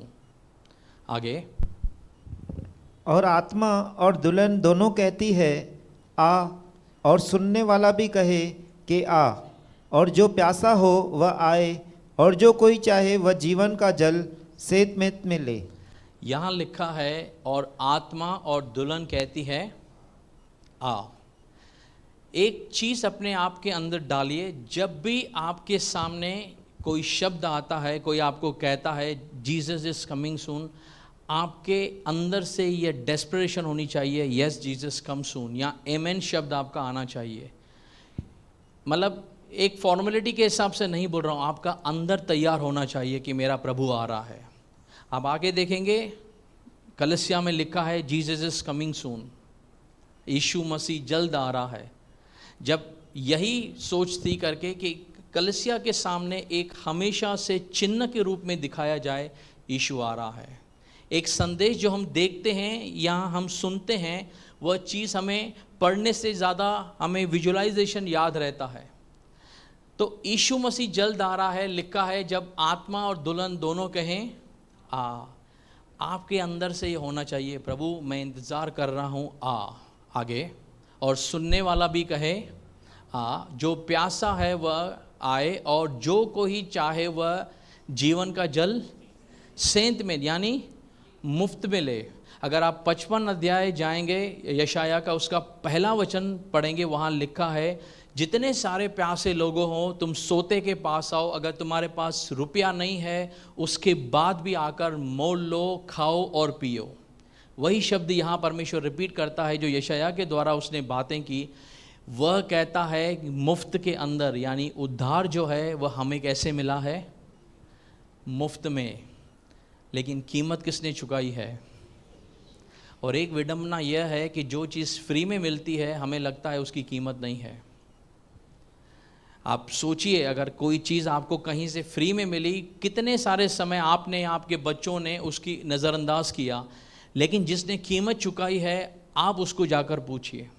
मैं एक चीज़ हमेशा देखता हूँ करके कि हम जिस मुकाम पर हैं, आप अपने पेरेंट्स से पूछिए उन्होंने कितनी कीमत चुकाई है हमें इस मुकाम तक डालने के लिए। तब आपको पता चलेगा कि आप यहाँ पर हैं, किसी भी पड़ाव पर हैं, उसके लिए कीमत चुकाई गई है। तो हम यहाँ पर हैं, उद्धार पाए हुए हैं, यीशु मसीह ने कीमत चुकाई है।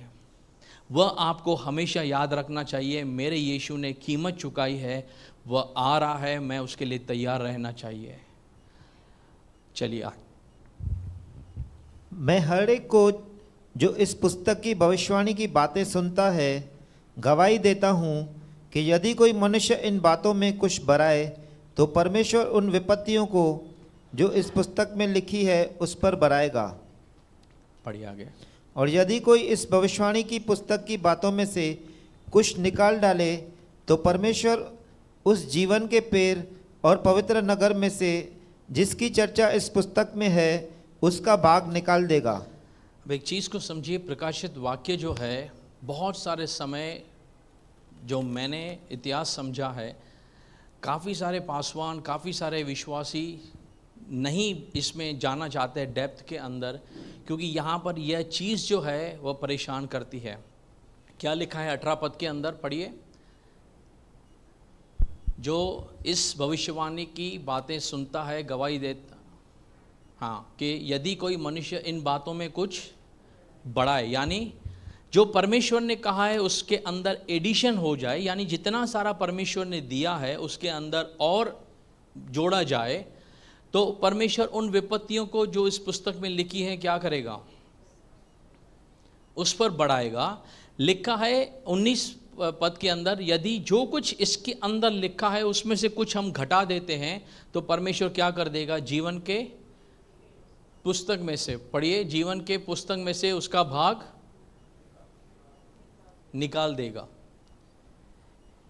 तो इसीलिए यह जो वचन है, यह जो शब्द है, बहुत सारे समय एक चैलेंज लेकर आता है करके। तो जब हम प्रकाशित वाक्य के अंदर हैं, इसकी गंभीरता को समझिए, परमेश्वर ने इसको क्यों दिया है। इसके अंदर किसी भी किस्म से हम कहते हैं शायद आगे कुआं पीछे खाई, वो भी बड़ा है करके थोड़ी लिखा है, नज़र हटी दुर्घटना घटी। यह वचन ऐसे है कि आप अपने मन से, आप अपने अभिप्राय से इसमें ना तो कुछ जोड़ सकते हैं ना इसमें हटा सकते हैं, क्योंकि उसके जो परिणाम हैं वह घातक हैं। इसीलिए प्रकाशित वाक्य को पढ़ना, समझना और बताना एक परमेश्वर के आत्मा के द्वारा एक बड़ी रिस्पॉन्सिबिलिटी है। तो एक चीज़ हम, जब मैंने इस चीज़ को प्रचार आरंभ किया था, मैंने एक जिम्मेदारी ली थी कि हाँ, अगर मैं इसमें कुछ भी गलत प्रचार करता हूँ, मैं जानता हूँ उसका प्रतिफल क्या होगा। मैं अंतिम दिनों के अंदर जीवन के पुस्तक में से मेरा नाम नहीं होगा। हालेलुया। इसीलिए एक चीज़ को समझिए, प्रकाशित वाक्य परमेश्वर ने कलीसिया को डराने के लिए नहीं दिया है, कलीसिया को तैयार करने के लिए दिया है। तो जब आप आत्मा के द्वारा चलाए चलते हैं, जब आप परमेश्वर के द्वारा चलाए चलते हैं, आपको हर एक पड़ाव के अंदर एक कीमत चुकानी होती है। और जब आप उस कीमत को चुकाने के लिए तैयार रहते हैं, तब परमेश्वर आपको, आपका मैंने कहा, रिवॉर्ड से वंचित नहीं करता है। हालेलुया। तो एक चीज़ समझिए, यह चीज़ आपको डरानी नहीं चाहिए कि नहीं आगे से मैं, जितना समय आप घर में आज, क्योंकि ऐसा नहीं है आज हम यहाँ स्टडी को यहाँ पर विराम दे रहे हैं तो आप कल से प्रकाशित वाक्य आपके बाइबल से हट जाएगा, यह हमेशा वहाँ रहेगा। जब तक यीशु ना आए, दुल्हन को कहना है कि आ यीशु, तो आपको तैयारी करनी है, तो आपको इसमें से जाना पड़ेगा। तो परमेश्वर की आत्मा के साथ, बड़े भय के साथ और परमेश्वर के इस अभिप्राय के साथ जब हम इसके अंदर जाते हैं, परमेश्वर इसके द्वारा हमें आशीष देता है। ब्रदर आगे पढ़िए, समय हो रहा है हमारा। जो इन बातों की गवाही देता है वह यह कहता है, हाँ शीघ्र आने वाला हूँ, आमीन, हे प्रभु यीशु आ। आमीन।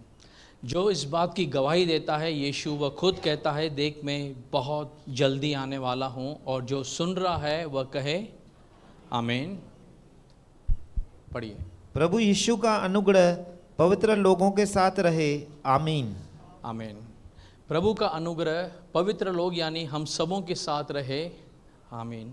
अब एक चीज़ को समझिए, जब आप पौलुस की पत्रियों में जाएंगे, पौलुस जब भी शुरुआत करता है वह कहता है परमेश्वर का अनुग्रह और परमेश्वर की शांति तुम्हारे साथ बनी रहे। जब वह अंत करता है हर एक पत्री में, वह एक शैली को लिखता है जैसे उसकी साइनिंग हो करके, वह हमेशा कहता है कि प्रभु का अनुग्रह तुम्हारे साथ रहे, परमेश्वर का जैसे सामर्थ जो है वह तुम्हारे साथ रहे, शांति तुम्हारे साथ बनी रहे। हर एक पत्र को आप उठा लीजिए उसके, पौलुस को, पौलुस शुरुआत उसी से करता है, एंड उसी पे करता है। जानते हैं क्यों? क्योंकि पौलुस जो है वह परमेश्वर की आत्मा के द्वारा जब वह सीखा, मैं इसके लिए कहता हूँ इस शैली को परमेश्वर की आत्मा ने उनके अंदर ट्रांसफ़र किया, तब वह कहता है कि यीशु का अनुग्रह पवित्र लोगों के साथ रहे। जानते हैं क्यों अनुग्रह ज़रूरी है? क्योंकि जैसे कोई काम हम नहीं कर पा रहे थे और अनुग्रह के द्वारा हम लायक हुए, जैसे कोई 33 मार्क्स 34 मार्क्स के द्वारा फेल हो जाता है, उसको 1-2 मार्क ग्रेस दे के आगे धकेला जाता है, वैसे ही कुछ काम हम नहीं कर सकते हैं तो परमेश्वर का अनुग्रह हमसे करवाता है। हालेलुया। तो वैसे ही जब प्रकाशित वाक्य से आप होके गुजरते हैं, हो सकता है इसके अंदर होने वाली घटनाएं आपको समझ कम आएँ, या बहुत सारे इसके अंदर पेचीदे चीज़ें हैं, उसको समझने के लिए आप प्रभु से प्रार्थना, इसके लिए वह कहता है अनुग्रह जो है वह पवित्र लोगों के साथ बना रहे, क्योंकि वह अनुग्रह सब कुछ कर सकता है जो उसके आत्मा हमको देता है। अब आप अपने आप से पूछिए, हम इसके अलावा बात करते हैं, कोई ऐसा समय जब आपको लग रहा हो यह काम आपसे नहीं होगा, आपने प्रार्थना की या आपके लिए नहीं होगा, आपने प्रार्थना की, प्रभु से अनुग्रह मांगा, ग्रेस मांगा और परमेश्वर ने वह आपके जीवन में करके दिखाया? हुआ है कितने बार? जब वह होता है तब आप क्या कहते हैं? ये मैंने किया। आप क्या कहते हैं? यह परमेश्वर ने किया। तब आप गवाही कैसे देते हैं? प्रभु जो जाम अनुग्रह, प्रभु का बहुत अनुग्रह है। आप कौन से शब्दों में कहते हैं? क्योंकि नामुमकिन सा होने वाला आपके लिए मुमकिन हुआ। तो यहाँ पर वह कहता है कि प्रभु यीशु का अनुग्रह पवित्र लोगों के साथ रहे, यानी एक प्रोत्साहन है कि जिन चीज़ों के अंदर हो सकता है कहीं पर हम अभाव में हों, ढीले हों, परमेश्वर का ग्रेस कलीसिया को आगे बढ़ाता रहे। आमीन। चलिए इसी अभिप्राय के साथ हम यहाँ पर समाप्त करते हैं। एक चीज़ याद रखिएगा, यीशु मसीह जल्दी आ रहा है। आपने क्या सुना है, आपने क्या पढ़ा है? जैसे यूहन्ना को एक स्वर्गदूत के द्वारा भेजा गया, ऐसा समझ लीजिए परमेश्वर ने मेरे अंदर वो बर्डन डाला कि कलीसिया के सामने इन चीज़ों को रखे। मैं फिर से कहता हूँ, मेरा अभिप्राय यही था कि जो परमेश्वर ने संदेश दिया है उसको यहाँ रखना। आप इसको मानते हैं, नहीं मानते हैं, समझते हैं, नहीं समझते हैं, इससे कोई मुझे फ़र्क नहीं पड़ता। एक चीज़ समझिए, परमेश्वर जिस अभिप्राय के द्वारा नूह को जब परमेश्वर ने कहा जहाज़ बनाने के लिए, परमेश्वर ने 8 लोगों को भेजा था। मैंने एक बार सवाल पूछा, परमेश्वर 8 लोगों के लिए इतना बड़ा जहाज़ बनाने की क्या ज़रूरत थी? केवल 8 लोग, तू तो ऐसे ही उनको बचा सकता था। तब जानते हैं परमेश्वर ने मुझे जवाब क्या दिया? मैं नूह को बचा सकता था, लेकिन मैं नूह को तैयार कर रहा था मेरे आखिरी सांस तक उस चीज़ को विश्वास के द्वारा पकड़ रहने के लिए। समझ रहे हैं? अगर आप एक जहाज़ बना रहे हैं और बहुत लोग ना हैं उसके अंदर, आप प्रभु से क्या कंप्लेंट करेंगे? परमेश्वर क्यों इतना बड़ा जहाज़ बनाया? एक चीज़ याद रखिए, परमेश्वर जिस चीज़ को शुरुआत करता है वह उसको पूरा करता है। नूह के समय प्रभु जानता था 8 लोग बचेंगे, लेकिन परमेश्वर ने सबको एक संदेश दिया। सबके पास एक अपॉर्चुनिटी था, मौका था। मेरे और आपके पास मौका है, वह आ रहा है। हमें तैयारी करनी है, हमें उसके साथ जाना है, क्योंकि लास्ट दिन के अंदर हो सकता है हम यहाँ पर 50-100 लोग हों और आखिरी दिन के अंदर अगर कोई छूट गया, परमेश्वर आपको यह नहीं कहेगा करके कि आपको पता नहीं था करके। इसीलिए जब भी आप यीशु मसीह के लिए तैयारी करते हैं तो सिर्फ प्रकाशित वाक्य नहीं, आप अपने जीवन को चेक कीजिए। आपका जीवन परमेश्वर के सामने एक पवित्र और एक ईमान से चलने वाला जीवन होना चाहिए। वह आपसे प्रश्न होना चाहिए और हर पल आखिरी सांस तक आपको विश्वास योग्य बने रहना है। हालेलुया। चलिए हम प्रार्थना करते हैं। प्यारे परमेश्वर, हम तेरे नाम को ऊंचा उठाते हैं। जैसे हमने संदेश को सुना कि जो कोई यह सुनता है वह कहे कि तेरी दुल्हन कहे, सुनने वाला कहे कि आ प्रभु यीशु। हम इस समय कलीसिया के द्वारा इस बात का पिता परमेश्वर तेरे सामने अंगीकार करते हैं कि प्रभु हम तेरा इंतज़ार कर रहे हैं एक दुल्हन के समान, और प्रभु परमेश्वर तेरे पवित्र लोगों के समान, और हम तेरे उस इंतज़ार में हैं जो हमने विश्वास किया है कि यीशु मसीह आएगा और हमें लेकर जाएगा। पिता परमेश्वर, हम प्रार्थना करते हैं प्रभु, हम में से हर एक जन यहाँ पर जो है या जो प्रभु ऑनलाइन भी सुन रहा है, प्रभु हम हर एक के लिए प्रार्थना करते हैं कि जब तक तू बादलों पर आए प्रभु, हम में से हर एक विश्वास योग्य और सच्चा पाया जाए प्रभु जी। शैतान किसी के जीवन के अंदर प्रभु कोई गिरावट न लेकर आने पाए। हम प्रार्थना करते हैं यदि हम में से कोई इस समय कहीं पर प्रभु परमेश्वर चूक रहा है, तो हम प्रार्थना करते हैं परमेश्वर उसकी दौड़ वहाँ पर प्रभु स्थगित नहीं होनी चाहिए, रुकनी नहीं चाहिए, लेकिन परमेश्वर जिस अभिप्राय से तूने हर एक को बुलाया है उसको दौड़ने के लिए पिता हियाव देना प्रभु जी। प्रभु पौलुस और सीलास बंदी गृह में थे, कांट से उनके पैर जो हैं और हाथ ठोके हुए थे, लेकिन वहाँ वे आराधना कर रहे थे परमेश्वर। बड़ी पीड़ा के अंदर भी उनका हृदय आराधक था पिता परमेश्वर। हम प्रार्थना करते हैं हमें धन्यवाद के भेंटों को चढ़ाने वाला बना प्रभु जी। और आज हमने सीखा प्रभु जो तेरी महिमा है वह किसी भी प्रभु ना तो स्वर्गदूत को ना किसी मनुष्य को देना है परमेश्वर। तो हम प्रार्थना करते हैं प्रभु यदि हमने कभी भी जाने अनजाने में ये गलती की है हमें क्षमा कर परमेश्वर, लेकिन जो तेरा स्थान है वह हम तुझे देने पाएँ, हम तुझे समझने पाएँ परमेश्वर। तेरी आत्मा के द्वारा हम चलाए चलें प्रभु, वचन का प्रकाशन और वचन का इनलाइटमेंट हमारे जीवन में कार्य करे प्रभु जी। हम दुआ करते हैं परमेश्वर, हम अपने अंदर की धार्मिकता नहीं लेकिन जो हम तेरे द्वारा धर्मी बनाए गए हैं उसको पकड़ के रखें परमेश्वर। प्रभु उद्धार हमें मुफ्त में मिला है, लेकिन हमें तेरे लिए मेहनत करनी है परमेश्वर, उस रिवॉर्ड को पाने के लिए। जैसे पौलुस कहता है मैंने अपने कार्यों को संपन्न किया है, मुझे मुकुट मिलने को जा रहा है। तो हम प्रार्थना करते हैं प्रभु कलीसिया इसी कार्य में लगी रहे ताकि तेरे आने पर हर एक को प्रतिफल मिले। हमारी ऐसी आपसे दुआ प्रार्थना है परमेश्वर। प्रभु हम सारी बातों का दावा तेरे हाथों में सौंपते हैं, केवल और केवल आप बढ़ें और हम में से हर एक व्यक्ति झुकता जाए परमेश्वर, यही हमारा प्रार्थना है प्रभु। यीशु के नाम से सारी प्रार्थनाओं को मांगते हैं, सुन और स्वीकार कर हमारे आत्मिक पिता, आमीन। प्रभु आप सबको आशीष।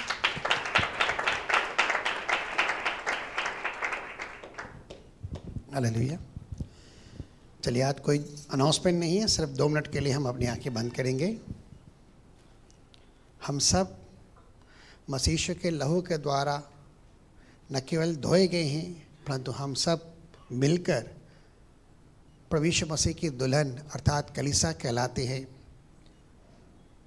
दूल्हा आने को तैयार है और दुल्हन को कहना है कि हे मेरे दूल्हे प्रभु यीशु जल्दी आ, इससे पहले तू आए मैं तेरे निकट प्रेम के अंदर निर्दोष रहूं, तेरे लहू में पवित्र रहूं। दुल्हन इंतज़ार कर रही है और दूल्हा भी बेताब है आने के लिए। सब लोग कहेंगे हे पिता प्रभु यीशु मसीह के पवित्र नाम से मैं आपका धन्यवाद करता हूं कि मसीह यीशु में आपने मुझ पर अनुग्रह किया और संसार की भीड़ में से चुनकर अलग किया और यीशु मसीह के नाम में धोकर उसके लहू में पवित्र ठहराकर मुझे तेरी संतान होने का अधिकार दिया। और आज मैं विश्वास के द्वारा तेरी संतान हूँ और हम सब मिलकर प्रभु आपकी दुल्हन हैं और आप शीघ्र बादलों पर आने वाले हैं। आज सारी कलीसिया मिलकर दुआ कर रही है अपने उस दूल्हे से कि वह शीघ्र आए और अपनी दुल्हन को उठाकर स्वर्ग स्थानों के अंदर ले जाए। हे प्रभु यीशु, हम अपने आप को तेरे लहू में धर्मी और पवित्र ठहराते हैं और आपसे कहते हैं हमें लेने के लिए जल्दी आ, हमें आपका इंतज़ार है। प्रभु यीशु मसीह के नाम से आमीन। पिता परमेश्वर का प्रेम, प्रभु यीशु मसीह का अनुग्रह और पवित्र आत्मा की सहभागिता अब से लेकर सर्वदा तक, जब तक मसीह यीशु बादलों पर आए, हम तमाम भाइयों और बहनों के संग बनी रहे और बढ़ती रहे। सारे भाई बहन बोलेंगे बोल प्रभु यीशु मसीह के। परमेश्वर आप सबको आशीष करे, अनुग्रह शांति से भरे। दूल्हा जल्दी आ रहा है, दुल्हन ने अपने आप को तैयार किया है। आमीन। प्रभु आपको आशीष करे।